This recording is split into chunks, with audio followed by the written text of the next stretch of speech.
Hey, what's up? This is Carrero. I'm here analyzing one of my games in light chess against one guy who is killer AAV. And this is one of my favorite games in the last months, and I do believe that I played a really decent game.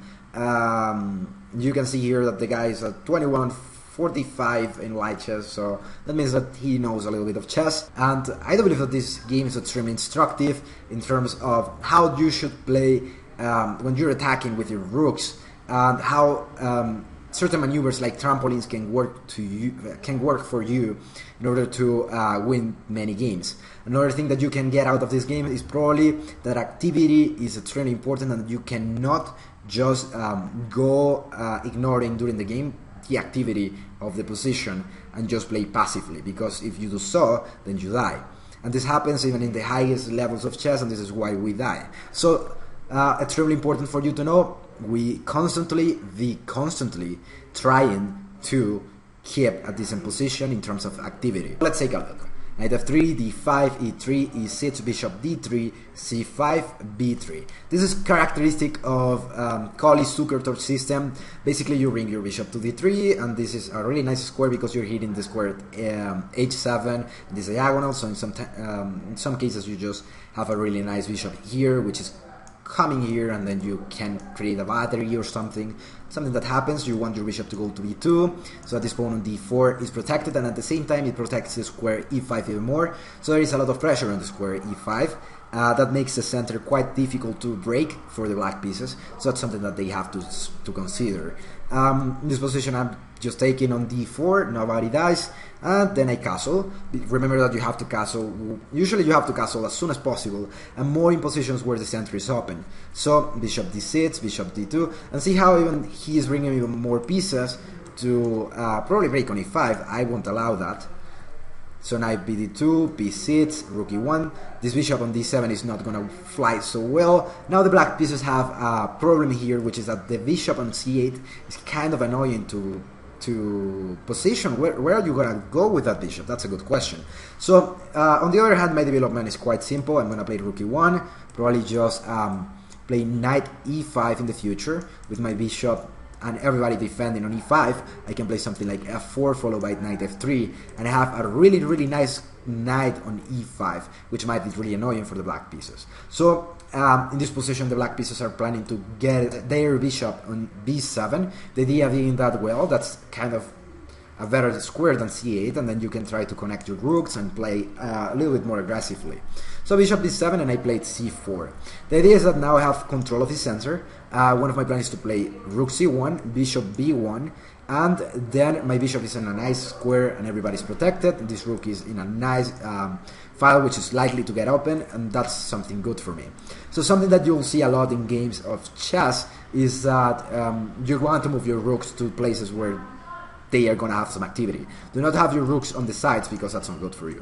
So rook c1, the idea is quite simple. I'm going to play on the center, and I want all my pieces to be participating in the attack. Sometimes people attack and they do not have their pieces developed, and that's as if you were just going to attack an army without having weapons. That's not so good. So be sure you develop your pieces. He's taken here, and now I have hanging pawns in the center, and one of the ideas that I usually have when I have hanging pawns in the center, even though they look really cool and they are taking a lot of squares in the center, sometimes they might be weak and they might be something to take advantage of. So usually the most common way to try to take advantage of having these hanging pawns in the center when you have them, when you're the guy who has these pawns, is to play d5 and push them and try to win due to the lack of the space of the other guy, basically. So that's one of the ways that you can try to proceed. Another way might be just c5, but that's kind of harder to play. So usually when you have this pawn structure in the center, you have these hanging pawns, which is basically two pawns which are not connected to other pawns, if you think about it.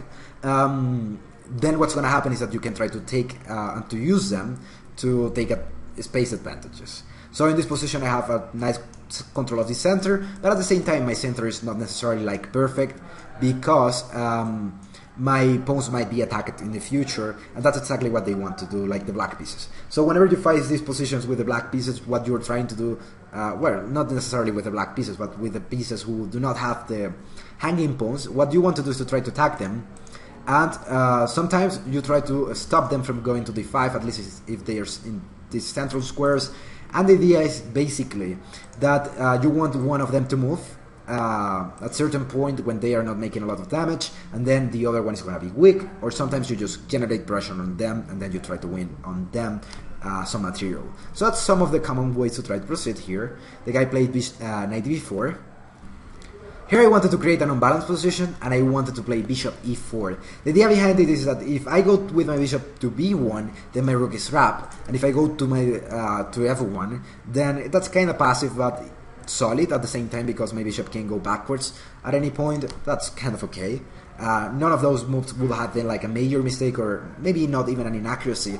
But in this position I decided to play bishop e4. The idea behind this bishop e4 is that when you take on e4 with your knight, which seems to be the most logical way to proceed, I take with my knight, and then I have a really nice knight on e4. Even though I'm giving away my pair of bishops, I have a really strong center, my pieces are well developed, and I suppose, and I thought properly at this position, that the guy wasn't gonna allow me to take on these seats, getting rid of the advantage of having a pair of bishops. But in this position, something that's cool is that I am winning a lot of initiative, as I am making him react to my moves. He has to go to e7, then on e7 his bishop, it's not as good as on this diagonal, which is probably the ideal diagonal for this bishop.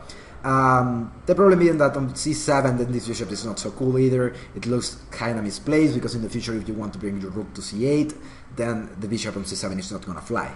So a3, that's okay, I'm winning even more tempo on your knight. You have to go backwards. That's probably the only way to proceed here. You do not want to go to a6. That's not good, because your knight on a6 is kind of silly, and it's not going towards the center, so that's no fine for you. You go to c6, and then I played d5, which was my idea from the beginning. I wanted to go to d5 because that's what we do in these kind of positions. And he played knight a5.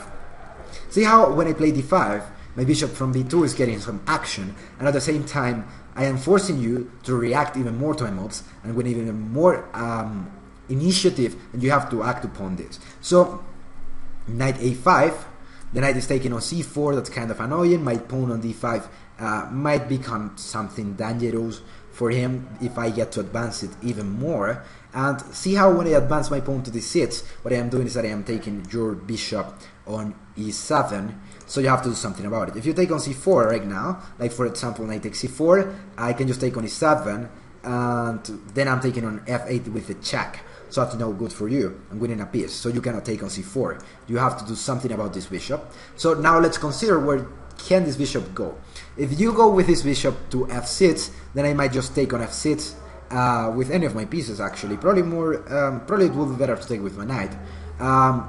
I can take on f6, and then your pawn structure is damaged, and I can try to take advantage of that. This bishop is really dangerous, because as you do not have a bishop of the same square of my bishop to challenge it for the dark squares, what's gonna happen is that it's gonna be really hard for you to defend the dark squares. See how that's one of the problems of having a bishop of different colors during the middle game. During the end game it is kind of draw, which I agree with that, but during the middle game what's happening is that the guy who takes initiative is the guy who has the advantage. The reason why is because you cannot defend the dark squares with your white square's bishop, and that's not so good for you. So if you're in a middle game and you have a bishop of different color, what you have to do is to try to take advantage and to try to take the initiative. If you take the initiative, it's going to be really hard to defend. So bishop h4, just for him not to play bishop f6, which seems really dangerous for him, and now you have to figure out a way to try to exploit this. So I decided to play queen d4, the idea being that now I'm killing you on g7, and at the same time I'm defending on c4, which might be extremely annoying for you. So bishop f6 one more time, because how are you going to defend this position? If you play f6 and you're losing your bishop on h4, and that's not good for you. So you have to do something about this, and you have to defend your position from this mate. The guy played bishop f6, I just took with my knight, he took with his queen, I took, he took. So in this position what I am thinking is that if I can get my rook to this square, this is a checkmate. You know, that's as simple as that. If I can get my rooks here, this is a checkmate. And this is a maneuver which is called trampolin. Usually people will play something like rook e3 and move the rook in front of their pawns, and then they'll try to kill the other person with an attack. This is something that you'll see a lot in Zuckertor's positions as well. So you have to be really careful with this. Now the guy takes on c4, that's kind of okay, I guess. What are you gonna do if not? then you are threatening my pawn on d6, and I have to defend it, so I have to do something about it. Rook a d1, the idea is that I am defending my pawn on d6, and if you take on a3, for example, what's going to happen is that I don't care that much about that pawn, because this pawn is too strong and these rooks are centralized. See how now the guy who has the activity and who has the harmony in this position is me, because my pieces are all out and your pieces are kinda doing nothing in particular, so that's not so good. You have to do something about this. Knight takes a3, the guy goes greedy and he says, oh, you know what, I'm gonna take this pawn, and then I have two passed pawns, and let's see who wins this position. So now I have 37 seconds, the guy has 2 minutes and 15 seconds, and the position is starting to get complex, because I need to find a way to kill you. My idea is quite simple. I want to kill you, rook d4, followed by rook g4, and I killed you.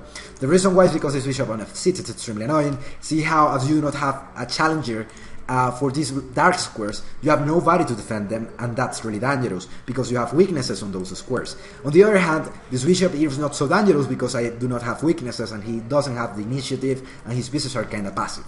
So I have to try to take advantage of this. How do I do that? Rook d4. When I play rook d4, I'm threatening a mate. That's basically what it is. You have to do something about this, and you have to act upon this. So the guy played rook fd8. Now he's gonna give away a little bit of material, because he thinks, well, if I don't give away material, what's gonna happen is that the guy is just gonna win, he's gonna promote. I have to take advantage of the time that I have on my clock, and I have to try to win with that. So he's taking advantage that he has 2 minutes and 10 seconds, and I have 34 seconds. He played, I have 34 seconds, and I have to figure out a way to proceed in this position. And I played just bishop d7, which is a mistake, because I had a checkmate sequence like in 6 moves. And this was what I calculated in this position. I calculated that after rook g4, king f8, bishop e7, king e8, rook g8, king d7, knight d5 check, he could go to c8, and I thought, no, this is not a checkmate. And as I thought that, I thought, no, this is not a checkmate. I didn't realize that I had just rook takes here, and this is a checkmate. So I didn't calculate towards the entire position, and I just calculated that the guy was gonna go away, which was my mistake. But of course I had just like 30 seconds, so that's not so easy. In this position, I decided instead, as I saw that I wasn't gonna kill him, that I was gonna do something even more funny. I was gonna stop him from going to f8 and get away from this position. I do not want you to get away, I want you to stay here where I can kill you. So I played bishop e7. I do not take the material, because if I take the material, then I probably won't make it on time. So bishop e7, now I'm stopping you from going to f8, and that's kind of annoying. I'm threatening check. You go to h8, which is the only way to proceed, and then bishop f6 mate. So he has to do something about this, and the only way to proceed apparently is to play f5. The problem with f5 for me is that he's stopping me from playing rook g4 mate, which is something I wanted to do, and at the same time he's giving a square for his king to go on f7. So I thought, well, what do I need to do now? In this position, I want to kill him. So I want to restrict the number of squares that he has with his king, so that I can try to win this position. So I play knight e5. The idea is that now I'm stopping him from going to f7, and I'm stopping you from going to f8. So that means that if I get to put my rook here with a check, the mate is the same. Like rook g3 check, you have to move your king to h8, and then bishop f6 is gonna be a mate. So that's my idea now. But he's not gonna allow me to do that so easily. He plays knight b5. Well, he's basically attacking my pawn on d6, and he's winning my rook. But I said, no, I don't care about that rook, take that rook. I'm gonna give you a mate. Like, if you take on d4, then the sequence is just simple. I'm gonna play rook d3 check, king h8, and then bishop f6 mate, or just knight f7 mate, or who knows, there might be some mates. Some more mates. So he played h5. The idea with h5 is that he doesn't want to die. I have 13 seconds, and now I have to act upon this position. He played h5 to give some room to his king, so that he can get away from this position and just escape from the mate. Now he's just playing on the time on the clock to try to win the position. So he's playing king h7. Now I played rook h4 because I don't want you to take my rook anymore. And now the threat is something even cooler. I'm playing rook g3 check, you move your king, and then I take here with a mate. And that's not so nice for you. So you have to do something about this. This is kind of annoying. So you have to do something. f5. You do not have anything else, because you have to stop me from playing rook g3 with a mate. So what I have to do now is take on f4, and as I took on f4, the idea is basically the same than before. So I want to bring my rooks somewhere around your king where I can kill you. I have 10 seconds and I have to figure out a way to kill you. So that doesn't seem so easy. The guy takes on these hits, hoping that I'll take on these hits, and then I won't have time to win the position because he's now 19 seconds above me. So I have to figure out a way to proceed here. Of course, I won't take the material because the material is not going to allow me to win the position. I have to act upon this. So now he played f4, I took on f4, he took on these hits, and I have rook g3 check. King h7, rook f7, king h6, and then rook g6, mate. And I do believe that this is one really elegant mate to give to this position.